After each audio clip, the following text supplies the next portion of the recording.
안녕하십니까. 센텀 종합병원 정형외과 이윤성 진료부장입니다.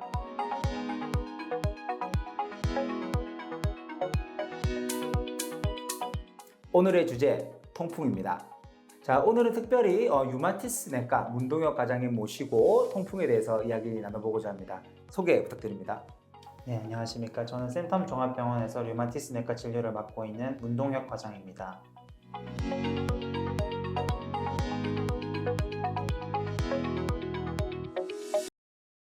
네, 오늘 주제 통풍입니다. 자, 통풍이란 무엇인지 한번 얘기를 좀 부탁드리겠습니다. 네, 통풍은 관절염의 일종입니다. 신체에 과도하게 요산이 축적되는 경우에는 이 요산이 관절에 쌓일 수가 있는데요. 관절에 쌓이게 된 요산이 염증을 유발하면 심한 통증을 동반한 통풍이 발생하게 됩니다. 통풍의 원인은 무엇이 있나요? 특정 음식이나 약물을 섭취하게 되면 이를 대사하는 과정에서 요산이 만들어지고 또 배출되는데요. 이는 정상적인 과정입니다. 다만 신체 내에서 요산이 과도하게 축적될 경우에는 환자분에 따라 관절에 요산 결정이 쌓이면서 통풍이 발생할 수 있습니다. 그럼 일반 관절염과 통풍 관절염의 차이는 무엇인가요? 예, 통풍은 주로 발목이나 발가락에 관절을 침범하게 되고 관절이 부어오르면서 스치기만 해도 극심한 통증을 동반한다는 점에서 일반 관절염과 차이가 있습니다. 네, 대부분의 통풍 같은 경우에는 우리 이거 엄지 발가락에 여기 안쪽 톡 튀어나와 있는 이쪽 부분에 이제 통증이 많고요. 통풍이라는 것 자체가 정말 바람만 스쳐도 아프다. 바람만 스쳐도 아프다 해서 통풍입니다. 그래서 일반 우리하고 불편한 무릎과 어깨에 생기는 관절염과는 확연히 좀 차이가 있을 수 있겠습니다. 자, 그럼 어떤 분들이 좀 통풍에 많이 걸리나요? 네, 중년 남성 환자분들이 잘 걸리시고요. 비만한 환자분이나 고혈압 환자분들, 만성 콩팥 질환 환자분들, 그리고 술을 자주 드시는 분들이 통풍에 잘 걸리게 됩니다. 네, 그 동네에 꼭 있는 이제 곱창집에서 소주와 맥주를 즐겨 마시는 동네 아저씨들, 배불뚝이 아저씨들, 이런 분들이 통풍의 고위험군이다라고 쉽게 정의할 수 있겠습니다. 통풍에 이제 진단하는 방법에는 뭐 저희 증상도 봐야 되고, 초음파도 봐야 되고, 엑스레이도 봐야 되고, 피 검사를 기본적으로 해야 되는 걸로 알고 있는데, 유마티스 내과에서는 어떻게 딱 이렇게 진단을 쉽게 할 수 있는지.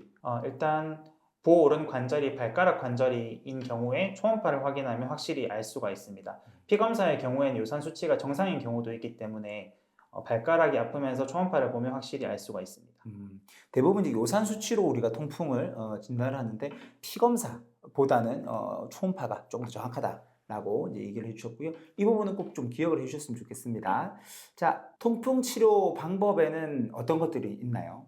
네, 기본적으로 약물 치료를 하게 되는데요. 요산 수치를 낮게 유지하게 도와주는 약이 있고 그리고 짧게 진통을 도와주는 약들이 있습니다.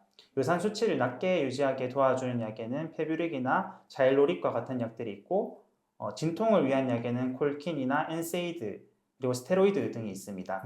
통증이 심한 관절에는 주사를 놓기도 합니다. 내가 지금 당장 아파서 걸을 수 없다. 그럴 때는 콜킨, 엔세이드, 그다음에 스테로이드 치료가 좋겠고, 내가 계속 내 몸을 관리하고 싶다. 그러면 자이로릭이나 페블 등을 이제 장기적으로 복용하는 것이 좀 도움이 될 것 같습니다. 자, 그럼 이게 한 번 통풍이 걸려서 약물 치료했다. 그러면은 한 번 먹은 약을 쭉 끝까지 먹어야 되나요? 처음에 진통 조절을 위해서 쓰게 되는 약들은 끊어도 되지만 나중에 요산 수치를 떨어뜨린 약은 꾸준히 드셔야 합니다. 통풍 걸리면 엄청 아프고 이제 또 주사 맞고 먹는 약 먹으면 좋아지는 걸로 알고 있는데 통풍으로 인한 합병증들이 있을까요? 예, 통풍이 진행된 경우에는 관절이 심하게 변형될 수가 있고 요산 수치가 높은 상태로 장기간 지속될 경우에는 고혈압이나 고지혈증, 협심증 등의 발생 위험이 매우 높아지게 됩니다. 초기에 발견을 하고 좀 관리를 좀 잘 해야 될 것 같습니다. 요거는 굉장히 많은 분들이 궁금해 하실 것 같은데요. 통풍에 좋은 음식, 통풍에 좋지 않은 음식, 나눠서 좀 설명 좀 해주시면 감사하겠습니다. 예, 일단 통풍에 좋은 음식은 특별히 없다고 보셔야 될 것 같고요. 식단 관리를 통해서 적절한 체중을 유지하는 것은 도움이 된다고 볼 수 있겠습니다. 식단 관리로는 좋지 않은 음식을 피하는 것이 더 중요하다고 할 수 있겠는데요. 통풍에 좋지 않은 음식에는 요산 수치를 높이는 적색용류나 고기 내장, 특정 어패류 등이 있습니다. 다만 통풍 관리에 좋지 않은 음식들로 알려진 음식들을 모두 피하는 것은 사실 불가능하기 때문에 이런 음식을 제한함으로써 요산 수치를 관리하는 것보다는 약을 통해서 요산 수치를 관리하는 것이 더 중요하겠습니다. 음주를 하는 것은 통풍을 심하게 악화시킬 수 있기 때문에 절주를 하는 것이 생활습관 중에서는 가장 중요하다고 하겠습니다. 뭐 피해야 되는 음식들로 이제 뭐 쉽게 말씀드리면 이제 치맥을 피해라. 치맥을 피해라. 치킨과 맥주인데요. 기름진 음식입니다. 치킨, 뭐 이제 곱창, 내장류 이런 것들이 안 좋고 맥주, 소주, 이제 술 종류 이런 것들이 안 좋습니다. 그래서 치킨과 맥주는 좀 가능한 한 피하는 것이 좋겠습니다. 그럼 이런 통풍 예방하는 방법이 있습니까? 적절한 체중 관리를 하고 절주 및 금주 또 금연을 하면서 꾸준히 약물을 먹는 것이 가장 좋은 통풍 예방법이라고 하겠습니다. 그리고 기저에 당뇨나 고지혈증, 고혈압이 있다면 혈당과 콜레스테롤, 혈압을 조절하는 것이 통풍을 조절하는 데에도 큰 도움이 됩니다. 정말 좋은 말씀들을 많이 해주셨습니다. 근데 정말 이렇게 통풍 때문에 음식을 못 먹게 되면 스트레스로 오히려 더 오래 못 살 것 같은 느낌이 좀 있는데요.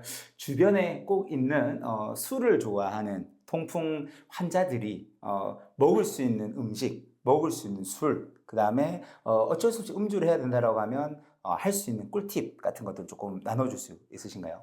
네, 특별히 드시지 않아야 되는 음식은 없겠습니다.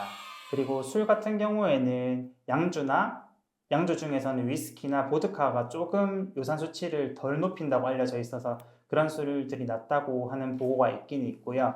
그리고 꿀팁이라면 술을 드시기 한 두세 시간 정도 전에 통풍으로 드시는 약을 드시게 되면은 통풍이 이제 발작을 일으키는 것을 좀 예방할 수가 있습니다. 이건 제 경험담입니다. 네. 이제 술에 대한 얘기를 조금 더 해드리면요. 이제, 맥주가 가장 안 좋습니다. 맥주가 가장 안 좋고, 맥주보다는 소주가 낫습니다. 소주보다는, 증류주, 이제 화요나 이제 이런 종류가 훨씬 더 낫고요. 그것보다는 아까 이제 문동혁 이제 과장님 말씀하셨듯이 이제 위스키라든지 이런 술들이 좀 좋습니다. 올라가서 좀 비싸지니까요. 좀 가능한 안 드시는 게 좋겠지만 또 일상생활 하시다 보면 드셔야 되니까 이런 점들 꿀팁으로 참고하시면 좋을 것 같습니다.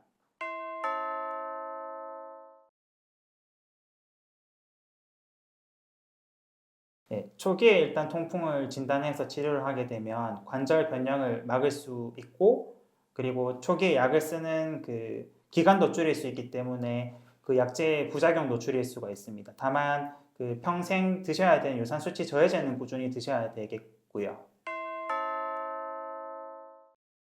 네, 수술적으로 해결하는 경우도 있습니다. 사진에서 보시는 것처럼 이제 관절 안에 요산들이 너무 가득 차 있다 보면 터질 듯이 부풀어 올라오는 경우가 있어요. 이럴 때는 절개해서 안에 있는 요산들, 박혀 있는 요산들을 긁어내고 청소하고 깨끗하게 해본 다음에 다시 또 덮고 나옵니다. 이러면 굉장히 관절 자체가 시원하고 편하게 쓰실 수 있습니다.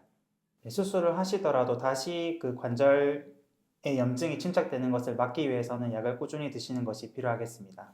오늘은 통풍 관절염에 대해서 이야기를 나눠보았습니다. 오늘 내용 도움 되셨나요? 추가로 궁금한 사항이 있으시면 센텀 종합병원 홈페이지 의료 상담 게시판에 글을 올려주시거나 댓글로 남겨주시면 친절히 답변 드리도록 하겠습니다.